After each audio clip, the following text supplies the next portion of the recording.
So, Peter, it is terrific to have you here today, and we are very much looking forward to the White House perspective on 5G. Now, I'm just very short introduction here, but it's such an important topic, and it cuts across so many areas: national security and cybersecurity and economic competitiveness.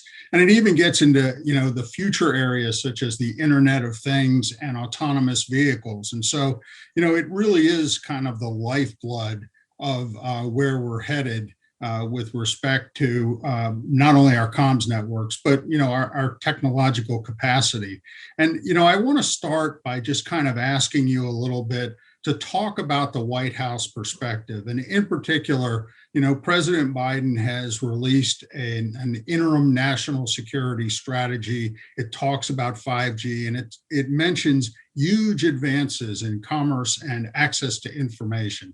And I just wondered if you might start by talking a little bit about what you see as the anticipated benefits on commerce.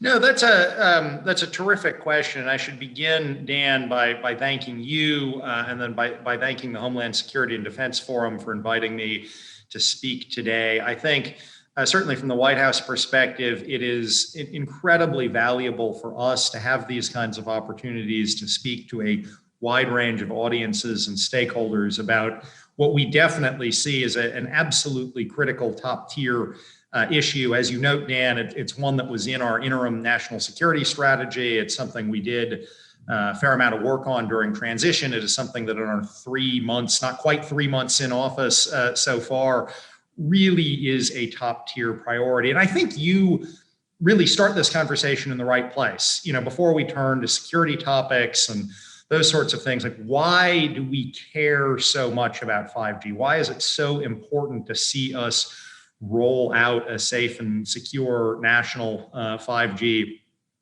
broadband connectivity capabilities? And I think it really gets to the fact that this is going to be the backbone of a huge range of technologies. I mean, you look at the advantages that the US has by being an early mover on 4G, right? It has allowed us to kind of lead the development of a whole range of apps, of the sharing economy, of the kinds of things that already some connected cars are doing. I mean, there's just been a huge ecosystem of technology that has been built on top of 4G that really exists in the United States because we were an early mover, as well as the fact, obviously, a very vibrant tech ecosystem. But they created the demand was then here for all of these products and services. And you look at the potential of 5G, whether it is, use cases that require low latency, really fully autonomous driving vehicles, or, telemedicine use cases there, whether it's the use cases that require the additional bandwidth, the ability to transmit vast quantities of data.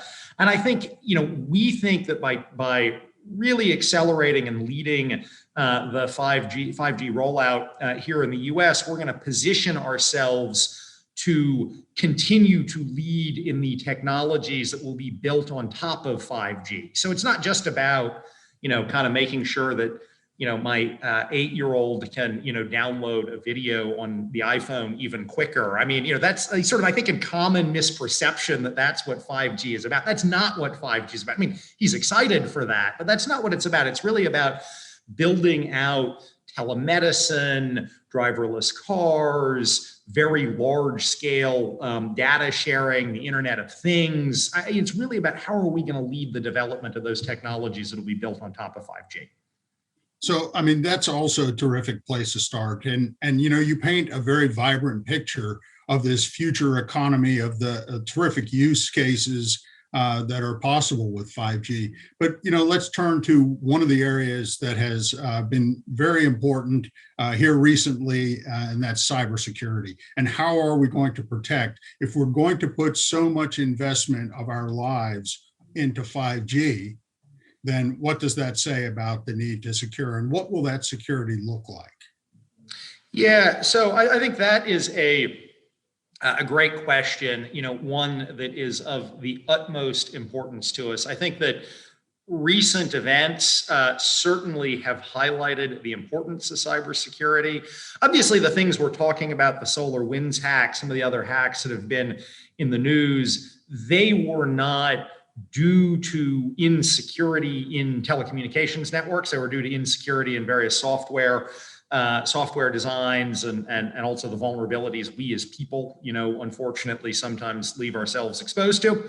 But I think they really do bring home the importance of thinking about security as we build out our networks so that we do not bake in vulnerabilities to our networks. And so, the first thing I want to say on this is, this administration, the Biden administration, going up to President Biden, believes it is critically important to use trusted vendors and not untrusted vendors in building out 5G networks. You've seen what has been going on here at home, where the Federal Communications Commission is moving forward with the money that was appropriated at the end of last year to support rip and replace programs for the network carriers in the US that have continued to use untrusted vendors. And I think you're going to see us continue to move forward to make sure we are using trusted vendors in our networks. Those are obviously not 5G networks that we're ripping and replacing, but I think illustrate our commitment, not just the administration, but with Congress across Washington, to making sure we have trusted security networks here at home. And then internationally, I think you have seen us continue to emphasize with our allies and partners, and with countries all around the world, the importance of using trusted vendors and not untrusted vendors like Huawei in 5G networks. And I think you're going to see us continue to push on that issue. We think that untrusted vendors like Huawei pose insurmountable security risks by having their equipment embedded in 5G networks. And you're going to see us continue to talk about that with our allies and partners. So, Peter, you also talked about 4G and how the U.S. was the leader in 4G and how it paid great dividends for us nationally, economically, very important. Let me ask a little bit of a sensitive question, and that is, what's your assessment of where we are with respect to the competition with China on 5G? I think this is a fair question, right? Because I think you have seen us, I think you've seen the Chinese move very aggressively to roll out 5G, right? They are, I think clearly right now, if you just look at the number of base stations, that they have installed, they are clearly, they are clearly leading in terms of a number of the metrics around rolling out of 5G. And I think it is incumbent on us to up our game to compete more effectively. I mean, I think it's fair to acknowledge that our wireless program has not been what it could be because of some of the choices of the past, and we have some problems to solve. So, for example, I think we were slow relative to some countries to recognize the importance of mid-band spectrum for 5G and late to bring some of that part of the spectrum to market. Obviously, we are now working, and as the U.S. has been over the last couple of months, to make those parts of the spectrum available.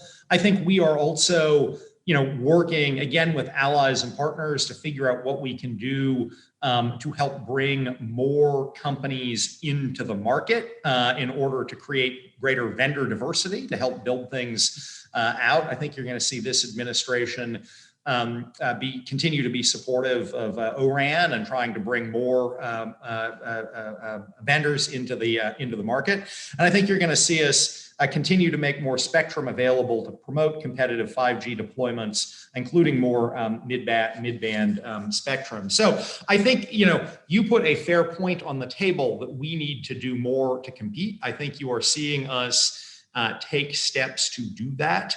And I think we are very committed to doing that, frankly, in partnership with our private sector and the range of different companies that is interested in building out capabilities in this space. Yeah, I think that's really terrific. Let me switch gears just a little bit. And, we have seen that the Biden administration put out the American Jobs Plan. It has some pretty aggressive markers laid down with respect to the competitiveness issue, more from the standpoint of the individual and extending broadband to communities that are disenfranchised, particularly minority communities. I'm just interested in your thoughts about, what's the government's role in all of this? Yeah, so I think the government has, a couple of, the government has several key roles that we have to play in partnership with the private sector. I mean, the first I was touching on already, we have to make sure that spectrum is available. We have to make sure that, permits are issued where they are needed for construction of base stations, for the network infrastructure will be the backhaul for the base stations, right? There's a sort of regulatory set of processes that we have to get right and move quickly on. Then I think there is the funding piece of this. I mean, as you noted, President Biden and the American Jobs Plan has called for $100 billion in broadband network infrastructure to help ensure that broadband networks are available nationally. Obviously, building even the fiber optic piece of that will provide backhaul capability that will be necessary for the rollout of 5G. So I think there is a critically important funding piece of this to help promote the build out. I think encouraging greater U.S. participation and allied participation in technical standard setting bodies around the world is an important role we can play. I think over the last 5-6 years, we've really seen China and Chinese telecoms up their game on playing leading roles in some of the technical standard setting bodies. Those are generally private sector representatives, obviously, but I think we as a government can help ensure that America's voice is there. And then, of course, I think, we need to work in partnership with the private sector, obviously across everything we do, but particularly to encourage the development of new entrants in the marketplace, both here at home and internationally, so that there are, strong U.S. and allied competitors to the Chinese network infrastructure companies. Yeah, so, picking up on that, we're talking about, the extension of these capabilities. And one of the issues that is front and center for us is what we've experienced during COVID. And, we've had plenty of opportunities to think about how we are set as a country with respect to our broadband communications. And with COVID in mind, what are just some of the lessons that you're falling back on as you're thinking about our competitiveness and moving forward in this space? Well, so that's a great question, and I think that actually it has the lessons of COVID have been quite influential as the president and the administration have thought through the broadband, well, the American Jobs Plan writ large, but particularly the broadband piece of that, because something on the order of a third of American households still don't have access to internet at minimally acceptable speeds for things like learning from home, right? All of us with young children have had kids learning at home. I'm fortunate that is not, we have plenty of internet capability at home, but something like a third of American households don't have that. And clearly that is a deficit we need to remedy, for kids to learn, for folks to work at home. So I think that has been on the network infrastructure, the sort of disparities in this country of who has it and who doesn't, and how for the folks who don't have it have been kind of doubly impacted by COVID and the pandemic has been one major lesson. I think another major lesson has really been, which is broader than just 5G and network infrastructure, but is an important lesson across the board, including on 5G and network infrastructure, is really the need to focus on the resiliency of supply chains. We have, last year it was, PPE. This year, of course, it's been semiconductors. I've spent an enormous amount of time over the last couple of months dealing with the semiconductor shortage issue. Obviously important for 5G, because if we don't have the semiconductors for the base stations and the devices, it's not going to be built out here. So hugely important for this issue as well as others. And I think that, it has really changed our thinking on, what do we need to do around supply chain resilience, and how do we, in the tech sector, but also other sectors, make sure our supply chains are not only secure, not only that we're using only trusted vendors and that kind of thing, but that they are also resilient, that at a time when they get disrupted, those disruptions don't then, cascade into broader and broader economic impacts. One of the things that I learned from COVID, and perhaps not as much learned as just saw it unfold, and it had to do with vaccines, and I'll call it the last tactical mile. And I'd like to sort of ask you about the last tactical mile with respect to 5G. It sounds great to be able to say we're going to have broadband access throughout the country, but is there any plan to make sure that, in these communities that are at this point disadvantaged in terms of 5G, there are ways to find opportunities to extend the terminal devices and the capacity, the affordability? Not everybody can afford a cable bill every month. So, have we thought about that last tactical mile hanging off the end of 5G? Yeah, so I think the last tactical mile is, and the affordability issue, for particularly for underserved communities, is something that is very much on mind for us. I mean, obviously in the sort of short term, going back over the last year and continuing in the near term, we have the emergency broadband benefit program to subsidize broadband internet access for eligible low-income households, to help with that affordability metric. That's obviously a short-term solution, not a long-term solution, but I think illustrates the fact we are thinking about this. We're planning to roll out a $7.2 billion emergency connectivity fund to provide support for equipment and services needed for remote learning for students, schools and staff. And so, that's another area where we're really focused on the sort of how do you get through the last tactical mile. Obviously, more broadly, as we work with Congress to continue shaping and passing the American Jobs Plan, sort of one of the issues for $100 billion in broadband network support that we're going to be working through with Congress is how do we ensure that in addition to getting the money appropriated, we are able to use legislation to try to break down some of the regulatory and other barriers that will otherwise complicate the actual delivery of the goal of the services we're talking about here. Great. So, I don't want to rehash, the problems with 5G. You've already sort of talked and been generous with some of the issues that you've discussed with us. But, we did have kind of a bumpy rollout.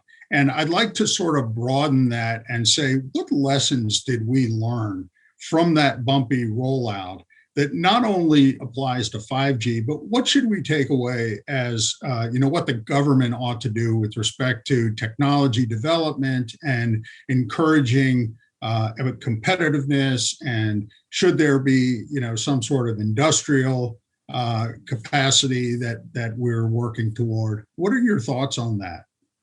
So, Dan, I think that is a really good and important question. And I think in terms of the bumpiness of the rollout today, there are obviously a couple of lessons. One is sort of an obvious one, which is that you need better coordination among relevant government agencies, right? You need the FCC and Commerce at NIST working together with the White House. I mean, you actually do need, because these agencies all have discrete, authorities over pieces of it, whether it's, the auction and licensing or whether it's, funding streams, you actually need them integrated in a coherent fashion. That's kind of an obvious lesson.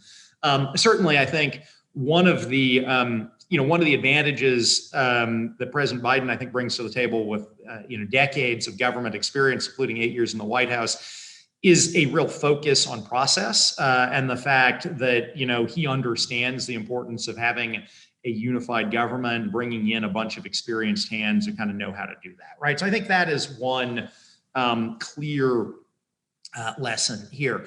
But you also put on the table what I think is a very, very important issue, which is how do we as a country make the kinds of foundational investments that will ensure we continue to lead in global technology. I mean, I heard the president talking about this just on Monday. I was sitting with him in the CEO summit he was having on the semiconductor issue with a bunch of tech company and other company CEOs, and he was talking about the fact that if you look historically, 1950s, 1960s, like the U.S. government is spending much less as a percentage of its budget on basic R&D than it was then, right? And that was an era that really, had a bunch of foundational scientific and technology breakthroughs that were then marketed and developed, over the ensuing decades. And that's why he has really put a priority on increasing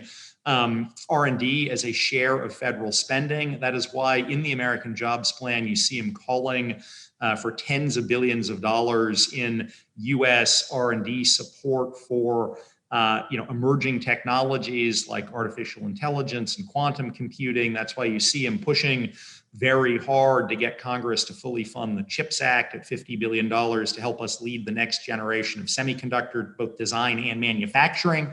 And so I do think, look, as Biden was saying the other day to the CEOs, private sector has to lead in actually kind of bringing things to market and figuring out the market opportunities. We are a capitalist country, right? That is how we operate. We're not going to be like China. We are a capitalist country.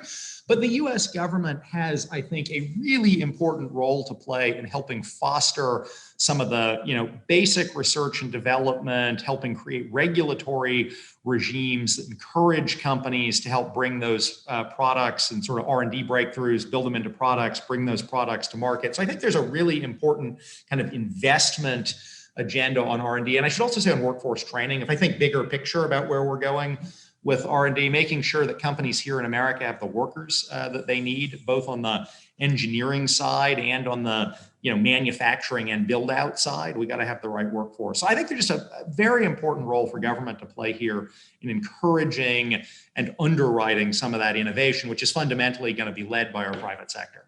So speaking of innovation, we're if history is any indication, we're a decade away from 6G. So what about 6G? What should we think about? What do we think will be different between 5G and 6G? Yeah, I mean, I think we're obviously in the early days, right? As you say, it's a decade away. We're in the early days of figuring out exactly what that is going to look like. I think a couple of lessons we have, here that we've taken away from recent events last couple of years as we think about this issue as the Biden administration. First is actually the issue we were just talking about, a need to refocus on the U.S. government making investments in a range of technologies, some of which might help, create 6G, and some of which might be things that will be enabled by 6G, right? So I think the first is we really need to get back to investing in ourselves. Second, on the technical standard setting, I think I talked about this earlier on 5G and how do we make sure that American companies and American voices are playing a larger role in some of the technical standard setting bodies. I think we have more of an opportunity because 6G is a decade away to kind of make sure we are doing that on 6G. And that's another area that kind of in the, near and midterm we're thinking about right now. So one last question. We've gone through a number of areas. Is there anything that I should have asked you that I didn't? Anything that you'd like to talk about with respect to 5G?